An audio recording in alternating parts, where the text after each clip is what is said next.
దేవునికి మహిమ కలుగును గాక. బిగ్గరగా ప్రభు నామమును స్తుతిందాం. హల్లెలూయా. చాలా మంచిది. ఎంతవరకు కూడా దేవుని యొక్క కృప కనికరాన్ని బట్టి మనం నడిపించబడ్డాం. గడిచినటువంటి దినాలలో, గడిచిన వారంలో కొన్ని గృహాలను దర్శించడం జరిగింది. అయితే వారికి ఉన్నటువంటి సమస్యలను తెలియచేస్తూ ఉన్నప్పుడు ఒక ఆలోచన, వారి యొక్క వ్యాపారాలను బట్టి కానీ, వారు చేస్తున్నటువంటి పనులు బట్టి కానీ, వారు వెళుతున్నటువంటి ప్రయాణాలను బట్టి కానీ కొంత చింత వారి యొక్క జీవితాలలో కనబడినప్పుడు దేవుడు నా యొక్క మదిలో పెట్టినటువంటి ఒక ఆలోచన, మనము దేవుని మందిరానికి దూరమైనప్పుడు, దేవుని సన్నిధికి దూరమైనప్పుడు, కుటుంబంలో ఎవరో ఒకరు కావచ్చు, భర్త కావచ్చు, భార్య కావచ్చు, సంపూర్ణముగా కుటుంబంలో ఉన్న వారందరూ కూడా ప్రభువు సన్నిధికి రాగలుగుతున్నారా? దేవుని సన్నిధికి ఎప్పుడైతే మనం దూరం అయిపోతా ఉన్నామో, దేవునిని ఆరాధించడానికి ఎప్పుడైతే ఆసక్తి తగ్గుతా ఉన్నదో, ఇలాంటి సోదరులన్నీ కూడా మన జీవితాల్లో ప్రారంభించబడతా ఉన్నాయి. దేవుని చేత దీవించబడవలసిన మనం దేవునికే దూరం అయిపోయినప్పుడు కన్నీటి బ్రతుకులుగా మన బ్రతుకులు మిగిలిపోతా ఉన్నాయి. అయితే ఆయన సన్నిధిలో ఉన్న ఆనందం మనము అనుభవిస్తున్నాం. మనం కాదు, మన కుటుంబాలు కూడా అనుభవించాలి. మన కుటుంబంలో ఉన్న ప్రతి ఒక్కరు ఒకసారి ఆలోచన చేయండి. ఈరోజు ఇంకనూ సంఘము క్షేమాభివృద్ధి ఎందుకు చెందడం లేదంటే, ఒకసారి ఆలోచన చేసి కుటుంబంలో ఒక నలుగురు ఉంటే, ఎవరైతే దేవుని సన్నిధికి రావడం లేదో, మీరు వ్యక్తిగతంగా ఏకాంతంగా ఉన్నప్పుడు వారిని కూర్చోబెట్టి అడగండి, ఎందుకు దేవుని సన్నిధికి దూరం అయిపోతున్నా? ఒకవేళ నీ కుమారుడు కావచ్చు, కుమార్తె కావచ్చు, నీ భర్త కావచ్చు, ఎందుకు దేవుని మందిరానికి నీవు రావడం లేదని నీవు అడిగినప్పుడు, వ్యక్తిగతంగా నీవు అడిగినప్పుడు, ఖచ్చితంగా దేవుడు నీ పక్షమై కార్యాన్ని జరిగించి నీ కుటుంబం అంతటిని కూడా దేవుని సన్నిధిలో నిలపడానికి ఆయన సమర్థుడు గనుక సంఘము కూడా క్షేమాభివృద్ధి చెందుతుంది. నీ జీవితంలో నీవు చేస్తున్న ప్రతి వ్యాపారము కూడా ఫలిస్తుంది. నువ్వు వెళుతున్నటువంటి ప్రయాణములో నా దేవుని దూతలు నీకు కావలి ఉంచి క్షేమాన్ని అనుగ్రహిస్తాయి గనుక ఇట్టి కార్యాన్ని మీరు జరిగించడానికి ఇష్టపడండి. దేవుని యొక్క హస్తము మీకు తోడై ఉండి నడిపించునుగాక. ఆమేన్. చాలా సమయం అయింది. అయితే నేను వాక్యాన్ని చెప్పే ముందు, వాక్యములోనికి వెళ్ళాలంటే, వాక్యాన్ని ప్రారంభించాలి అంటే 3 విషయాలు మీరు చెప్పాలి. మొదటిది దర్శనం. ఏంటండి చెప్పాలి? ఈ 3 విషయాలు చెప్తేనే కానీ వాక్యం నేను చెప్పను. మొదటిది ఏంటి? దర్శనం. రెండవది దేవుడు చెప్పాలి. రెండవది దేవుడు. మూడవదిగా నేను. ఈ 3 విషయాలు ఒకేసారి చెబుదాం. దర్శనం, దేవుడు, నేను. దర్శనం, దేవుడు, నేను. మరొకసారి దర్శనం, దేవుడు, నేను. ఈసారి ఈ 3 విషయాలకి ఈరోజు మనకునే అంశానికి ఏమైనటువంటి సంబంధం ఉందా అని ఆలోచన చేస్తూ, దర్శనం, దేవుడు, నేను, ఈ 3 విషయాలకు ఈరోజు నాకు, అలాగనే ఈరోజు చెప్పబడుతున్నటువంటి వాక్యానికి ఏ విధమైనటువంటి సంబంధం ఉంది అనేటువంటి విషయాన్ని నేను మీతో పంచుకోవాలని ఇష్టపడతా ఉన్నాను. యెషయా గ్రంథము 6వ అధ్యాయము. యెషయా గ్రంథము 6వ అధ్యాయము. దయచేసి పరిశుద్ధ గ్రంథము నుండి యెషయా గ్రంథము 6వ అధ్యాయము 1వ వచనం. నేను అందరితో ఎందుకు చెప్పించానంటే, చాలా మంది అనుకుంటా ఉన్నారు దేవుని వాక్యము కొందరికి అని. ఏమనుకుంటున్నారండి? ఇక్కడ మీరు కూడా చాలా మంది అనుకుంటా ఉన్నారు. చాలా మంది ఆలోచనలు ఏంటంటే, మాకంత జ్ఞానము లేదండి ఆయన వాక్యాన్ని వినడానికి, మాకంత విద్యాభ్యాసము లేదండి ఆయన వాక్యాన్ని మేము చదవడానికి, గ్రహించడానికి అని. ఇది కొందరికేమో అని అందరూ అనుకుంటున్నాం. ఈరోజు ఇది కొందరికి కాదు, అందరికీ అని మనము గ్రహించి ఆయన మాటలు మనం నేర్చుకోవడానికి ఇష్టపడదాం. యవనస్తులైన వారు, దేవుడు మీకు చక్కటి చదువులు ఇచ్చాడు. అయితే మీరు ఏం చేయాలి? ప్రతి మాటను కూడా మీ డైరీల్లో రాసుకోవాలి. 3 మాటలు రాసుకున్నారా? ఏంటి? దర్శనం, దేవుడు, నేను. ఈ 3 మాటలు కూడా రాసుకొని దేవుడు మనతో ఏం మాట్లాడుతూ ఉన్నాడో ప్రతి మాటను నీవు నీ పుస్తకంలో రాసినప్పుడు దేవుడు తన యొక్క ప్రత్యక్షతను నీకు బయలుపరచి ఆధ్యాత్మికమైనటువంటి మేలులతో, ఆధ్యాత్మికమైనటువంటి ఆశీర్వాదాలతో నిన్ను నడిపించి తన వాక్యం ద్వారా నిన్ను బలపరచడానికి నా దేవుడు సమర్థమైనటువంటి దేవుడు. ఆయన నీతో ధారాళముగా తన వాక్కులతో మాట్లాడి నిన్ను ఆశీర్వదించి నడిపించునుగాక. ఆమేన్. దయచేసి యెషయా గ్రంథము 6వ అధ్యాయము 1వ వచనం నుండి చదువుకుందాం. రాజైన ఉజ్జియా మృతి నొందిన సంవత్సరమున అత్యున్నతమైన సింహాసనమందు ప్రభువు ఆసీనుడై ఉండగా నేను చూచితిని. ఆయన చొక్కాయి అంచులు దేవాలయమును నిండుకొనెను.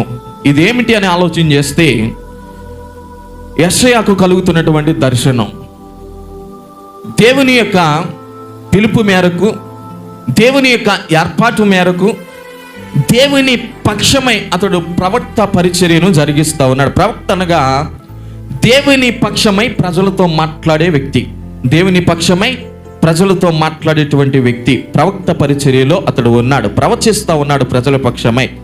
దేవుడు ఏదైతే ప్రజలతో మాట్లాడాలనుకుంటూ ఉన్నాడో, దేవుడు ఏదైతే ప్రజల ఎదుట జరిగించాలనుకుంటూ ఉన్నాడో సమస్తాన్ని కూడా ఈ ప్రవక్తల ద్వారా మాట్లాడి తన ప్రజలను నడిపించడం కావచ్చు, సరిచేయడం కావచ్చు, వారిని సరైనటువంటి మార్గములో నడిపించడం కావచ్చు, అనేక విధాలుగా వారిని సవరించే పద్ధతిలో ఈ ప్రవక్తలు అనేవారు చాలా ప్రాముఖ్యమైనటువంటి వ్యక్తులుగా చెప్పబడుతూ ఉన్నారు. అయితే బైబిల్ గ్రంథం అంతటికి కూడా యెషయా పెద్ద ప్రవక్తగా చెప్పబడుతూ ఉన్నాడు. ఇతడు ఒక దర్శనాన్ని చూస్తున్నాడంటే, మొదటి వచనాన్ని మనం ఆలోచన చేసినప్పుడు ఇతడు దర్శనాన్ని చూస్తున్నాడు. ఉజ్జియా మృతి పొందిన తర్వాత దేవుడు రాజుగా, మొదటి రాజుగా సౌలుని ఏర్పరచుకున్న తర్వాత, సౌలు యొక్క అతిక్రమములను బట్టి తన రాజ్యాన్ని దావీదుకు అప్పగించిన తర్వాత, దావీదు కుమారుడు సొలొమోను ఆ రాజ్యాన్ని పరిపాలిస్తూ ఉన్నప్పుడు, సొలొమోను యొక్క కుమారులు యెరోబాము, రెహబాము, వీరిద్దరి కాలములో రాజ్యము రెండుగా విడిపోయింది. అప్పటి వరకు ఒకే పరిపాలన జరిగేది, అప్పటి వరకు ఏకరాజ్యముగా ఉండేది, అప్పటి వరకు ఒకే పరిపాలనలో ప్రజలు కొనసాగుతూ ఉండేవారు ఇశ్రాయేలీలందరూ కూడా.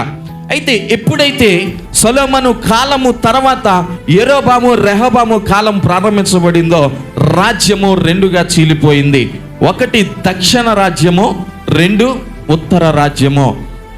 10 తెగలకు సంబంధించినటువంటి వంశము ఒక రాజ్యం అయితే, 2 తెగలకు సంబంధించినటువంటి వంశాలు ఒక రాజ్యముగా వీడిపోయింది. దానినే దక్షిణ రాజ్యము, ఉత్తర రాజ్యము అంటూ ఉన్నాం. యూదా రాజ్యము, ఇశ్రాయేలీల రాజ్యము. అయితే యూదా రాజ్యములో 10వ రాజుగా పిలువబడుతున్న వాడే ఈ ఉజ్జియా. యూదా రాజుల్లో ఎన్నో రాజు అండి? 10వ రాజుగా పిలువబడుతున్న వాడే ఈ ఉజ్జియా. అయితే ఉజ్జియా మృతి పొందిన తర్వాత యెషయాకు కలుగుతున్నటువంటి దర్శనం ఏమిటి అని ఆలోచన చేస్తే, అతడు దర్శనంలో ఈ విధంగా చూస్తూ ఉన్నాడు. 6వ అధ్యాయాన్ని మరొకసారి చదువుకుందాం. మొదటి వచనం. రాజైన ఉజ్జియా మృతి పొందిన సంవత్సరమున అత్యున్నతమైన సింహాసనమందు ప్రభువు ఆసీనుడై ఉండగా నేను చూచితిని. ఒక 7 విషయాలు మీతో మాట్లాడాలని నేను ఇష్టపడతా ఉన్నాను. సమయం అయితే చాలా తక్కువ ఉంది. ఎన్ని విషయాలు చెప్పాలి? 7 విషయాలు చెప్పాలి. మీరు శ్రద్ధగా వింటే నేను త్వరగా చెప్పి ముగించడానికి నేను ప్రయత్నం చేస్తాను. ఇది ఏ సంవత్సరం అంటే రాజైన ఉజ్జియా మృతి పొందినటువంటి సంవత్సరం. ఇంచుమించుగా క్రీస్తు పూర్వము 740వ సంవత్సరంలో జరిగినటువంటి సంఘటన. అనగా ఆ సంవత్సరములో యెషయాకు కలిగిన దర్శనం. ఆ దర్శనములో అతడు ఏం చేస్తున్నాడు తెలుసా? ప్రభువు అత్యున్నత సింహాసనం మీద ఆసీనుడై ఉండగా అతడు చూస్తున్నాడు. దేవునికి మహిమ కలుగును గాక. ఇక్కడ ఒక ప్రశ్న మనకు కలగాలి. ఏమిటి అని ఆలోచన చేస్తే, దేవుడు ఎవరికైనా కనబడతాడా?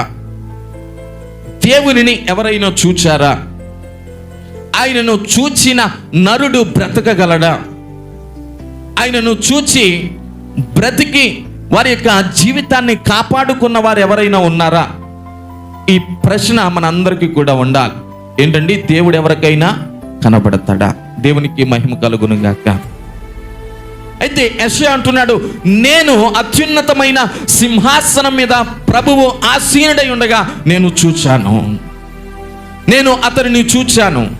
అయితే బైబిల్ పరంగా మనం ఆలోచన చేస్తే, బైబిల్ యొక్క సిద్ధాంతాన్ని మనం ఆలోచన చేస్తే, దేవుడు పూర్వము కావచ్చు, లేకపోతే నేటి కాలానికి సంబంధించి కావచ్చు, దేవుడు ఎవరికైనా కనబడ్డాడా? బైబుల్ అంటా ఉన్నది, ఆయనను చూచి బ్రతికే నరుడే లేడంట. దేవునిని చూడడం అనేది అసాధ్యం అంటూ ఉంది. అయితే యెషయాను గురించి మనం చదువుతూ ఉన్నప్పుడు, ఆయన సింహాసనం మీద ఆసీనుడై ఉండగా నేను నా కన్నులారా చూచాను. దేవునికి మహిమ కలుగును గాక. దర్శనం అంటే ఏంటో తెలుసా? మనకు కళ్ళకు కట్టినట్లుగా దేవుడు చూపిస్తాడు. పరలోక రాజ్యంలో ఏదైతే ఉందో, నీ జీవితంలో ఏదైతే జరగబోతా ఉన్నదో, నీవేదైతే రేపటి దినమని అనగా భవిష్యత్ కాలంలో ఏదైతే జరుగుతూ ఉందో దాన్ని నీకు ముందుగానే చూపిస్తాడు. చాలామంది అంటారు దర్శనం అనగా జరిగిపోయింది కూడా దర్శనం అనుకుంటూ ఉంటారు. చాలాసార్లు మనం అనుకుంటాం, నాకు ముందే చూపించాడండి దేవుడు, ఇది ఇలా జరుగుతుందని. దర్శనం అంటే ఏంటంటే అది జరగక ముందే నీకు బయలుపరచి అనేక మంది ఎదుట ఆయన నామము మహిమపరచబడినట్లుగా నా ప్రభువు నేను గణపరుస్తాడు. చప్పట్లు కూడా దేవుని నామను మహిమపరచుదాం. మనం ఆలోచన చేస్తే దేవుడు మనుష్యులకు కనబడతాడా అనేటువంటి ఒక మాటను బట్టి మనం చదువుతూ ఉన్నాం. తిమోతికి రాసినటువంటి మొదటి పత్రిక 6వ అధ్యాయము 16వ వచనాన్ని చదువుకుందాం. సమీపింపరాని తేజస్సులో ఆయన్ను మాత్రమే వసించుచు అమరత్వము గలవాడై ఉన్నాడు. మనుష్యులలో ఎవడును ఆయనను చూడలేదు, ఎవడును చూడనేరడు. దేవునికి మహిమ కలుగును గాక. అమ్మ జాగ్రత్తగా ఆలోచన చేద్దాం. ఒక ప్రశ్న మనకు ఉండాలి. మొదటిగా ప్రశ్న ఉంటేనే సరైనటువంటి సమాధానము ద్వారా మనం బలపరచబడతాం. యెషయా చూస్తూ ఉన్నాడు, కన్నులారా అత్యున్నత సింహాసనం మీద ఆసీనుడై ఉన్న ప్రభువును చూస్తున్నాడు. అప్పటికి ప్రభు పుట్టారంటారా?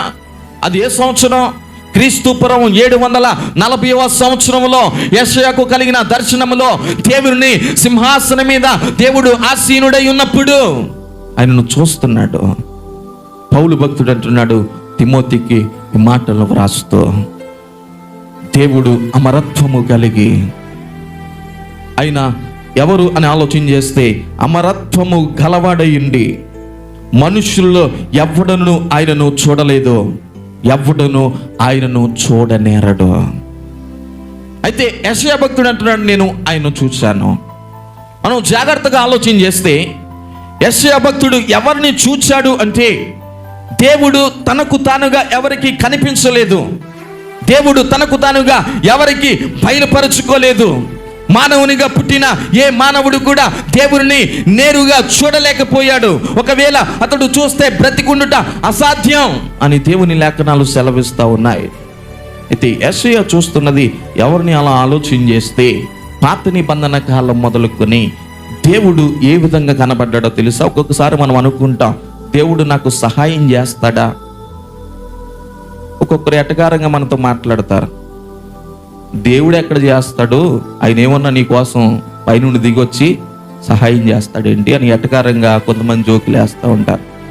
కానీ మనకు కావలసిన రీతిలో ధన సహాయం కావచ్చు, ఆర్థికపరమైనటువంటి సహాయం కావచ్చు, ఆ సమయంలో ఎవరో ఒకరి ద్వారా మనకు దేవుడు సహాయాన్ని అందిస్తాడు. దేవునికి మహిమ కలుగును గాక.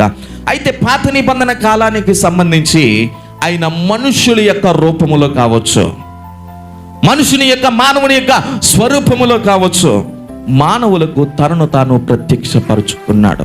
ఉదాహరణకు మనం చూస్తూ ఉన్నాం ఆది కాండాన్ని మనము జాగ్రత్తగా ఆలోచన చేస్తే 18వ అధ్యాయము 22వ వచనాన్ని చదువుకుందాం. ఆదికాండం 18వ అధ్యాయము 22వ వచనం. ఆ మనుష్యులు అక్కడ నుండి తిరిగి సొదొమ వైపుగా వెళ్ళిరి. అబ్రహాము ఇంకా యెహోవా సన్నిధిని నిలుచుండెను. దేవునికి మహిమ కలుగును గాక. మనుషులు అబ్రహాము ఇంటికి వచ్చారు. ఎక్కడికి వచ్చారమ్మా? అబ్రహాము ఇంటికి వచ్చారు. అబ్రహాము వారికి ఆతిథ్యాన్ని ఇస్తూ, యెహోవా నా ఇంటికి వచ్చాడు, నేను నా దేవుని చూచాను, నా దేవుని దర్శనాన్ని నేను పొందుకున్నాను.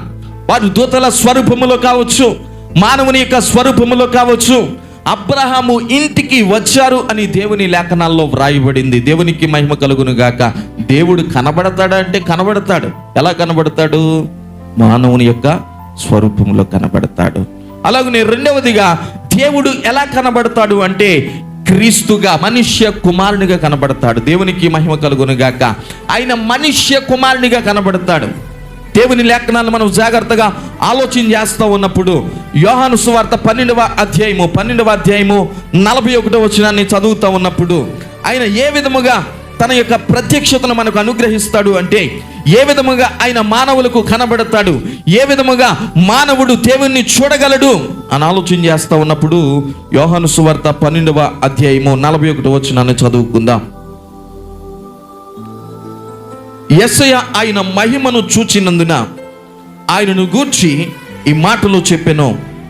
అయినను అధికారులలో కూడా అనేకులు ఆయన యందు విశ్వాసం ఉంచిరి గాని సమాజములో నుండి వెలివేయబడుదుమేమో అని పరిచయులకు భయపడి వారు ఒప్పుకొనలేదు. చాలండి, దేవునికి మహిమ కలుగును గాక. మనం ఇందాక చదువుతా ఉన్నాం, యెషయా చూస్తున్నటువంటి దర్శనాన్ని యేసు ప్రభులు వారు మరొకసారి జ్ఞాపకం చేస్తూ, యెషయా ఆయన మహిమను చూచాడు. ఎవరి మహిమను ఆలోచన చేస్తే కుమారుని యొక్క ప్రత్యక్షతలో దేవుని యొక్క మహిమను చూశాడు. దేవునికి మహిమ కలుగును గాక. తండ్రిగా, కుమారునిగా, పరిశుద్ధాత్మ దేవునిగా పరలోక సింహాసనం మీద ఆసీనుడై ఉన్నటువంటి దేవాతి దేవుణ్ణి మనుష్య కుమారుడైన ప్రభువుగా యెషయా భక్తుడు చూస్తున్నాడు. చెప్పలు కూడా దేవుని నామమున మహిమపరచుదాం. దేవుని యొక్క రాక ఎలా ఉంటుందో, ఆయన స్వరూపం ఎలా ఉంటుందో, ఆయన భూమి మీదకి ఏ విధముగా అడుగు పెట్టబోతున్నాడు అనేటువంటి విషయాన్ని అప్పటికే ప్రజలు ఎవరికీ తెలియదు. కానీ యెషయా భక్తుడు చూస్తున్నాడు. ఆయన దేవుని స్వరూపములో ఉన్నప్పుడు క్రీస్తు యొక్క ప్రత్యక్షత దేవునిలో చూడగలుగుతా ఉన్నాడు. యేసు ప్రభుల వారు సింహాసనం మీద ఆసీనుడై ఉన్నప్పుడు దేవుని యొక్క ప్రత్యక్షతలో క్రీస్తుని చూడగలుగుతా ఉన్నాడు. ఏవండి, దేవుడు కనబడతాడా అంటే కనబడతాడు. ఆయన రెండు రకాలుగా మనల్ని దర్శించడానికి ఆయన ఇష్టపడతాడు. ఒకటి మానవుని యొక్క స్వరూపములో, రెండవదిగా క్రీస్తుగా, మనుష్య కుమారునిగా, ప్రభువుగా, యేసయ్యగా నిన్ను ఆయన దర్శించడానికి సమర్థుడైనటువంటి దేవుడు. దేవునికి మహిమ కలుగును గాక. మనం యెషయా గ్రంథాన్ని చదువుతూ ఉన్నాం. 1వ అధ్యాయములో నేను చూచితిని, ఆయన పరలోకమందు ఆసీనుడైనప్పుడు, ఆయన సింహాసనం మీద ఆసీనుడైనప్పుడు నేను ఆయనను చూచాను. ఇది మొదటి విషయం. రెండవ విషయాన్ని ఆలోచన చేస్తూ ఉన్నప్పుడు యెషయా గ్రంథాన్ని మనం చదువుతూ ఉన్నాము. యెషయా గ్రంథాన్ని చదువుతూ ఉన్నాం. రెండవ విషయాన్ని ఆలోచన చేస్తూ ఉన్నప్పుడు 6వ అధ్యాయము 2వ వచనంలో నేను చూడగా, 2వ వచనం, ఆయనకు పైగా శరాపులు నిలిచియుండిరి, ఒక్కొక్కరికి 6 రెక్కలుండెను, ప్రతివాడు 2 రెక్కలతో తన ముఖమును 2తో తన కాళ్ళను కప్పుకొనుచు 2తో ఎగురుచుండెను.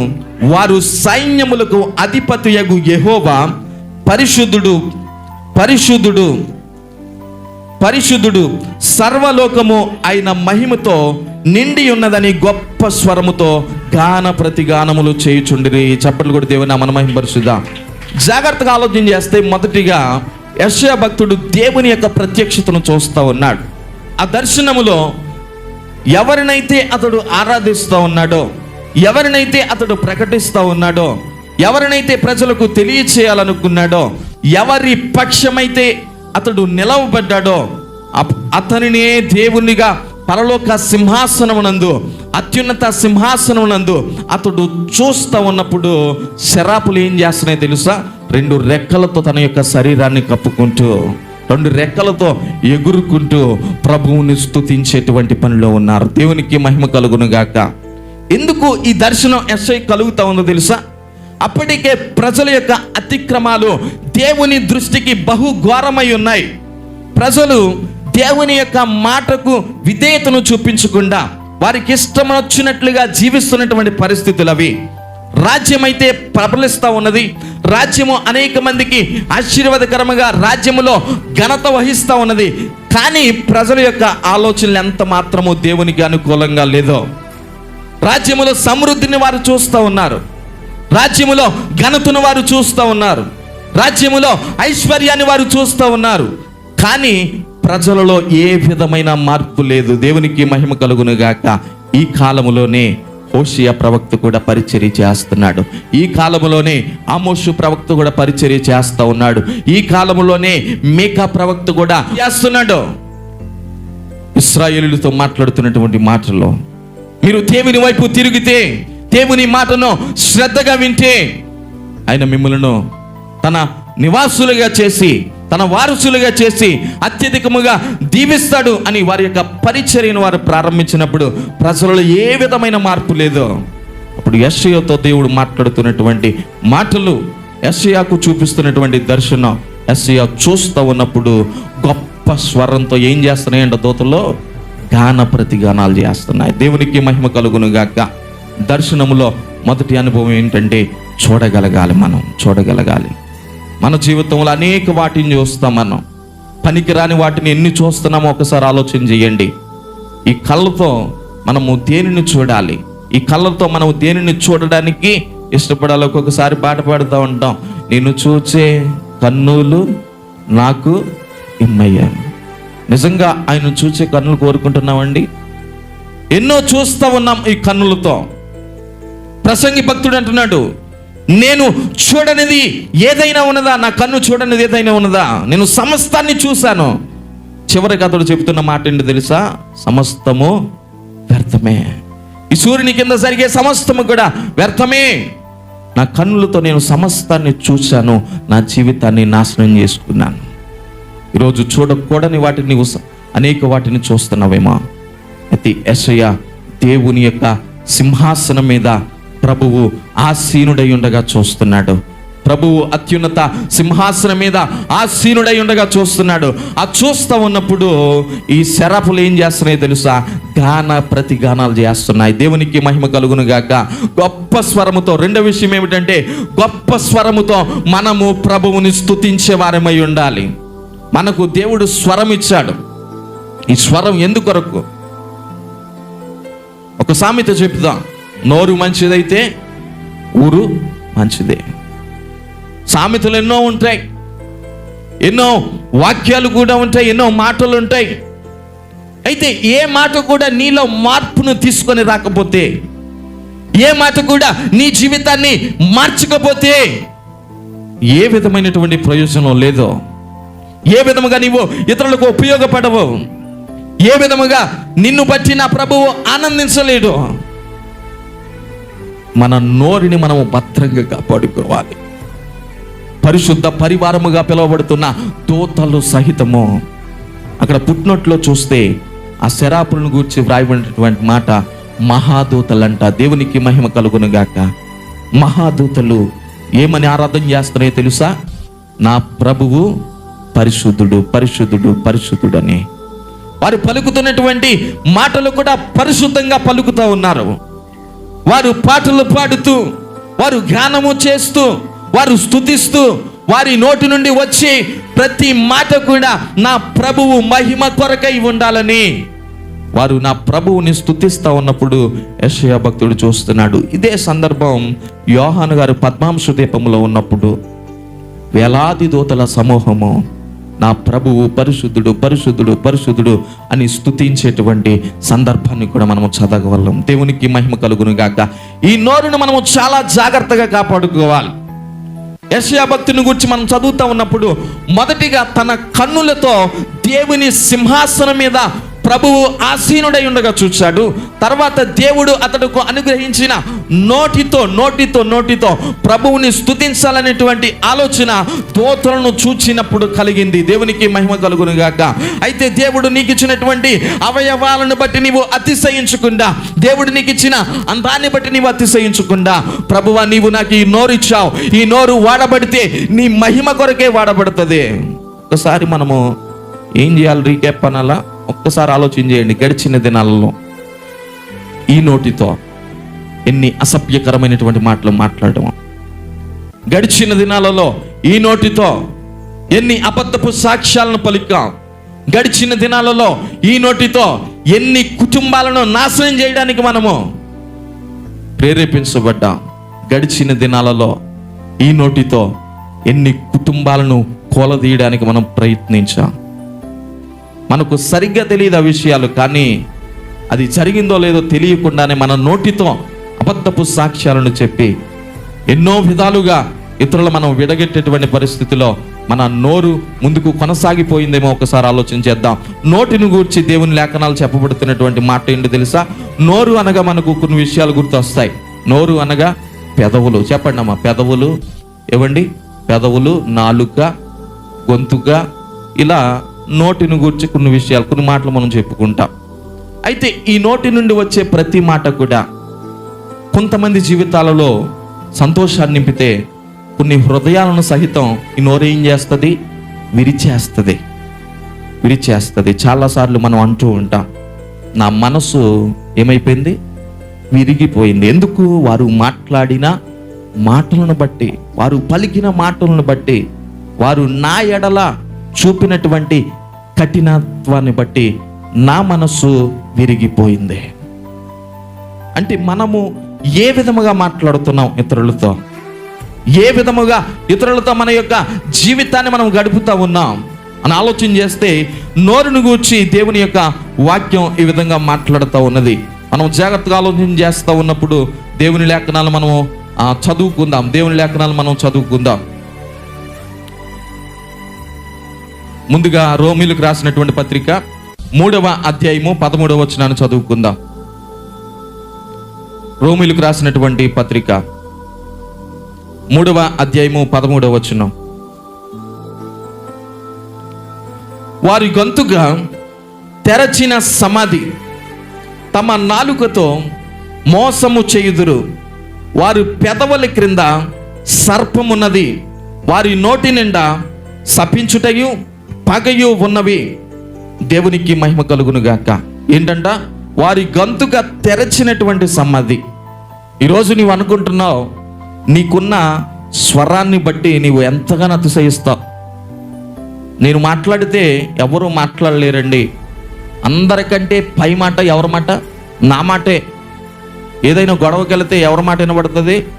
నా మాటే వినబడుతుంది. నేనే పైవానిగా ఉంటాను. నాకున్నటువంటి స్వరాన్ని బట్టి నేను అతిశయిస్తూ, ఇతరులను దూషిస్తూ, అనేక మందిని బాధిస్తూ, నాకున్నటువంటి స్వరాన్ని, నాకున్నటువంటి గొంతుకును, నాకున్నటువంటి మాటను తెరచిన సమాధి వల్లే చేసుకుంటున్నానేమో. దేవునికి మహిమ కలుగును గాక. తెరచిన సమాధులు ఏముంటాయి? కుళ్ళిపోయిన ఎముకలు తప్ప ఏముండవు. ఆ తెరచని సమాధిల వలె వారి యొక్క నాలుకలు ఉన్నాయి, వారి యొక్క నోరు ఉన్నది. తర్వాత రెండవదిగా మనం చదువుతా ఉన్నాము, తమ నాలుకతో మోసం చేస్తారు వారు.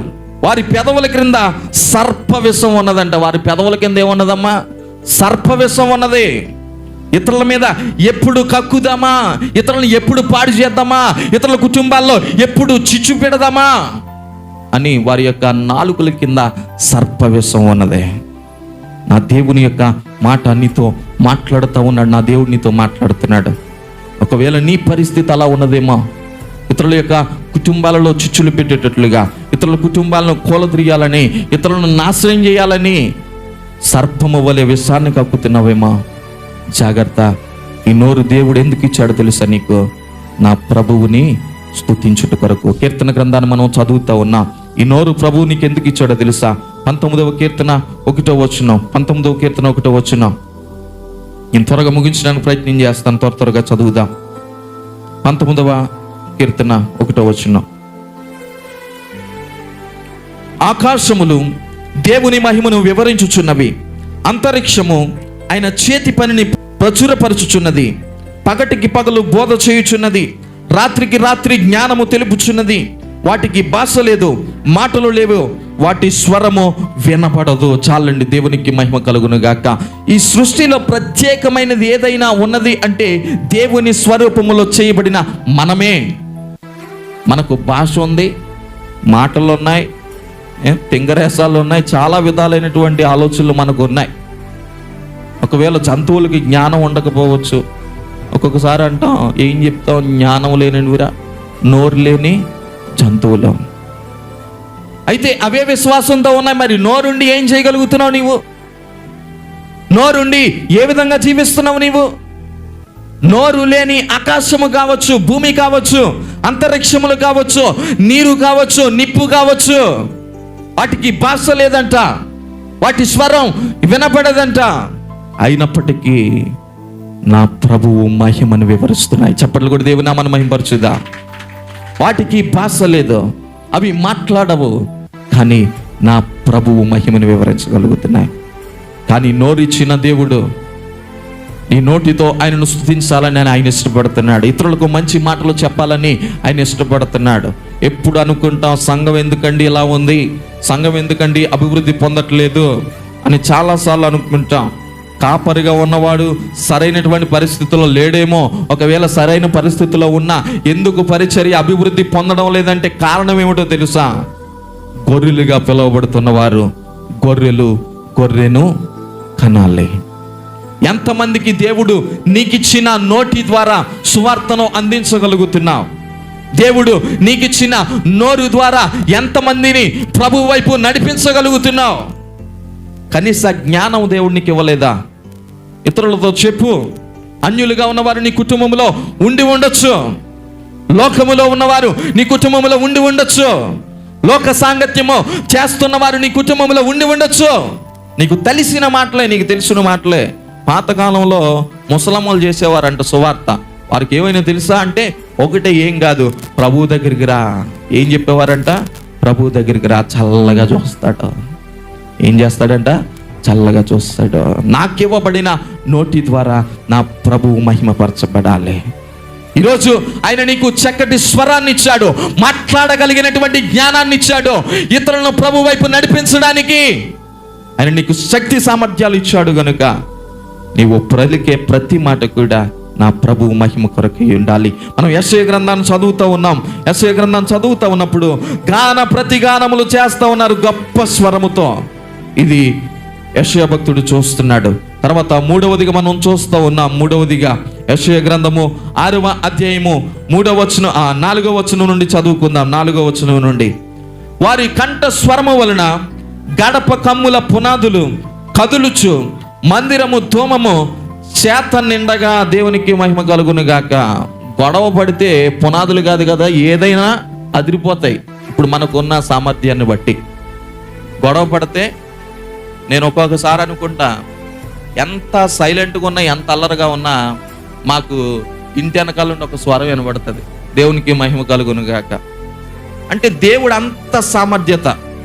బూస్ట్ తాగిన వస్తుందో లేకపోతే హార్లిక్స్ తాగితే వస్తుందో అంత సామర్థ్యత తెలియదు, కానీ అంత సామర్థ్యత. పునాదులు కదిలిపోయే సామర్థ్యత. దోతలు గాన ప్రతిగానములు చేస్తూ ఉన్నప్పుడు పునాదులు సహితము కదిలిపోతున్నాయి. ఈరోజు నీవు చేసే స్తుతి ద్వారా ఎవరి జీవితంలో అయినా మార్పు చేకూర్చబడిందా? ఎవరి హృదయాలైనా కదిలించబడ్డాయా? ఎవరి హృదయాలైనా కదిలించబడి ప్రభు వైపు ఆకర్షించబడ్డారా? ఎప్పుడు పాటలు పాడతామంటే చిన్నప్పుడు బాగా మనం ఆలోచన చేస్తే భయపడినప్పుడు వస్తాయంట పాటలు. ఎప్పుడు? చీకటిగా ఉండి వెళ్ళిపోతా ఉన్నప్పుడు దేవుని స్తుతి. ఎప్పుడు వస్తాయి అంటే దేవుని మీద భక్తి కాదు మనకు, ఏదో దేవుడి మీద ప్రేమ, లేకపోతే ప్రభువా నీవు నాకు స్వరం ఇచ్చావు కదా నా ప్రాణమున్నంత వరకు అని కాదు. ఎందుకు పాటలు వస్తున్నాయి మనకు? భయం.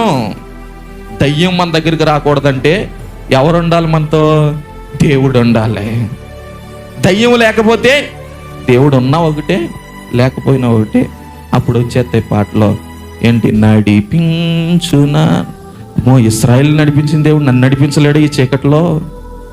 ఇశ్రాయేలీయులను ఎర్ర సముద్రము సహితమే పాయలు చేసి 6 నేల మీద నడిపించిన దేవుడు ఈ చీకట్లో కొంత దూరం నన్ను నడిపించలేడా అని అప్పుడు వస్తాయి పాటలు.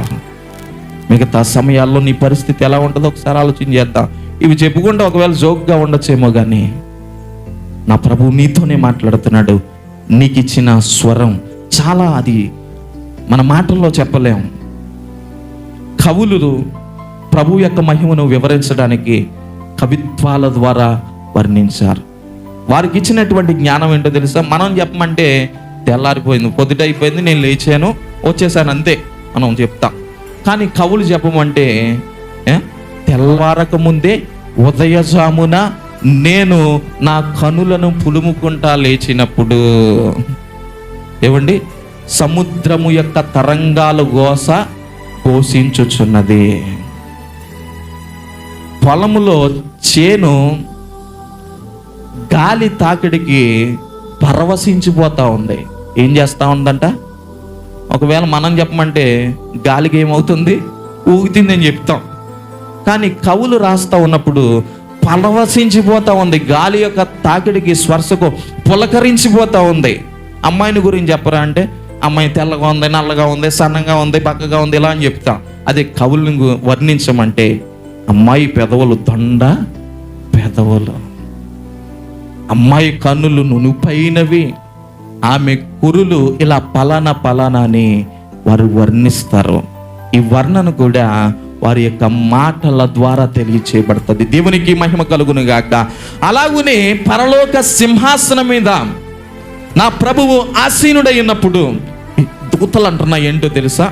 నా ప్రభువు పరిశుద్ధుడు, పరిశుద్ధుడు, పరిశుద్ధుడు అని. ఇప్పుడు ఎప్పుడైతే ఈ యెషయా దేవుని దర్శనాన్ని చూశాడో, నా పెదవులు అపవిత్రమైనవి, నా పెదవులు అపవిత్రమైనటువంటి పెదవులు కలిగిన వాడను అని తనను గూర్చి తను ఆలోచన చేయడం ప్రారంభిస్తున్నాడు. ఇది మూడవ విషయం. ఆలోచన చేస్తే ఏమిటని మనం చదువుతా ఉన్నాము. 6వ అధ్యాయము 5వ వచనాన్ని చదువుకుందాం. 5వ వచనం చదువుకుందాం. నేను చెప్పాను, మొదటిది ఏంటి? దర్శనం. రెండవది దేవుడు. యెషయాకు దర్శనం కలుగుతూ ఉంది. దేవుడు అత్యున్నత సింహాసనం మీద ఆసీనుడై ఉన్నాడు. ఇప్పుడు నేనెవరును అంటే, నేను ఈ లోకంలో ఏ విధమైన జీవితాన్ని కొనసాగిస్తున్నానంటే, యెషయా మాటల ద్వారా మనం చదువుతూ ఉన్నాము. నేను అపవిత్రమైన పెదవులు గలవాడును, అపవిత్రమైన పెదవులు గల జనుల మధ్యను నివసించువాడను, నేను నశించి తిని. దేవునికి మహిమ కలుగును గాక. నేనంటున్నాను దేవుని మాటలుగా, దేవుడు నీకు కనబడితేనే కానీ, దేవుని దర్శనాన్ని నీవు చూస్తేనే కానీ నీవంటే ఏమిటో నీకు తెలియదు. దేవుని దర్శనం లేని వారికి వారు గొప్పవారిగా చేసుకుంటారు, వారికి వారు ఘనత వహించిన వారిగా వారు అనుకుంటారు. అయితే దేవునిగా చూచిన వారు, దేవుని యొక్క దర్శనాన్ని చూచిన వారు అంటారు ఏంటో తెలుసా? నా పెదవులు అపవిత్రమైనవి. దేవునికి మహిమ కలుగును గాక. మనం ఎవరిని గురించి చదువుతున్నాం? ఒక ప్రవక్తను గురించి చదువుతున్నా. దేవుని పక్షమై ప్రజలతో మాట్లాడే ఒక ప్రవక్త పలుకుతున్న మాట ఏంటో తెలుసా? నేను అపవిత్రమైన ప్రజల మధ్య ఉన్నాను, వారు మాట్లాడుతున్న మాటలు నేను వింటూ ఉన్నాను. నేను కూడా కొన్ని సమయాలలో నా మాటల విధానము కూడా వారితో ఏకీభవించి ఉండొచ్చు అని తన ఉద్దేశాన్ని తెలియచేస్తూ, నేను అపవిత్రమైన పెదవులు గలవాడను. ఒక వచనాన్ని చదువు, మనం ముగించుకుందాం. ఒక వచనాన్ని చదివి 6వ వచనం. అప్పుడు ఆ శరాపులలో నొకడు తాను బలిపీఠము మీద నుండి కారుతో తీసిన నిప్పును చేత పట్టుకొని నా యొద్దకు ఎగిరి వచ్చి నా నోటికి దాన్ని తగిలించి, ఇది నీ పెదవులకు తగిలెను గనుక నీ పాపమునకు ప్రాయశ్చిత్తమాయను. దేవునికి మహిమ కలుగును గాక. ముగింపులోకి వస్తా ఉన్నాను. 3 విషయాలు చెప్పానండి, 3 విషయాలే. ఇంకొక 4 విషయాలు మనము తర్వాత నేర్చుకోవడానికి ప్రయత్నించేద్దాం. ఎప్పుడైతే యెషయా అపవిత్రమైన పెదవులు గలవాడను అని ఆయన దర్శనాన్ని చూస్తూ ఉన్నప్పుడు పలుకుతూ ఉన్నాడు, ప్రతి గానములు చేయుచున్న శరాపులు, మహాదూతలు, దేవుని యొక్క సైన్యము, ఒక దూత వచ్చి బలిపీఠం మీద మండుతున్నటువంటి అగ్నిలో నుండి ఒక నిప్పు కణాన్ని తీసింది. ఆ నిప్పు కణాన్ని తీసి ఎవరి పెదాలకి తగిలించింది? యెషయా యొక్క పెదాలకు తగిలించింది. ఇది 4వ మాటగా మనం చదువుతున్నాం. ఆయన పెదాలకు తగిలించింది. ఏమిటి ఈ నిప్పు కణమని ఆలోచన చేస్తే, పాత నిబంధన కాలంలో ఆయన అంటున్నాడు, బలిపీఠం మీద అగ్ని నిత్యము మండుచుండవలెను అని ఇశ్రాయేలీయులకు ఆజ్ఞాపించాడు దేవుడు. ఆ మండుతున్నటువంటి అగ్నిలో నుండి ఒక నిప్పు కణాన్ని తీసుకొని వచ్చి, అది ప్రభువుకు సాదృశ్యంగా ఉన్నది, అది ప్రాయశ్చిత్త బలికి సాదృశ్యంగా ఉన్నది. ప్రాయశ్చిత్తము చేయబడిన తర్వాత, బలి అర్పించబడిన తర్వాత, దానిలో నుండి ఒక నిప్పు కణాన్ని ఆ దూత తీసుకొని వచ్చిన తర్వాత ఎప్పుడైతే పెదాలకు తగిలించి ఉన్నదో అతని యొక్క అపవిత్రత అంతా తొలగించబడింది. చప్పట్లు కూడా దేవుని నామమున మహిమపరచుదాం. ఇప్పుడు మన పెదవులకు పవిత్రత కావాలంటే ఏం చేయాలి? నిప్పు కణము తగిలించబడాలి, ప్రాయశ్చిత్త బలి చేయబడాలి. చాలా విషయాలు ఉన్నాయి. ఈ విషయాలు వచ్చే వారాల్లో మీకు తెలియచేయాలని ఇష్టపడతా ఉన్నాను. దేవుడి మాటలు మన అందరి వినికిడిలో దీవించి ఆశీర్వదించును గాక. ఆమేన్. దయచేసి ప్రార్థన చేసుకుందాం. పరిశుద్ధుడా, కృప కలిగిన దేవ, అత్యంత ప్రేమ స్వరూపు నీకు వందనాలు. ప్రజలలో మార్పు లేని పరిస్థితుల్లో దేవుడు ప్రజలతో మాట్లాడుతూ, ప్రజలలో ఏ విధమైనటువంటి మారు మనసు లేదు. ఆ దినాలలో యెషయా ప్రవక్తను దేవుడు నియమించుకున్నాడు. యెషయా ప్రవక్తను మాత్రమే కాదు, ఆమోషు, హోషియా, మీకా, ఈ 4 ప్రవక్తల ద్వారా దేవుడు మనుషులతో మాట్లాడాలని వారిని ఏర్పరచుకొని ఈ ప్రవక్తలు దేవుని మాటలను ప్రకటిస్తూ ఉన్నారు. నేను అనే అహం నీలో ఉన్నదేమో, ఇది నాది అనేటువంటి ఆశాభావం నీలో ఉన్నదేమో.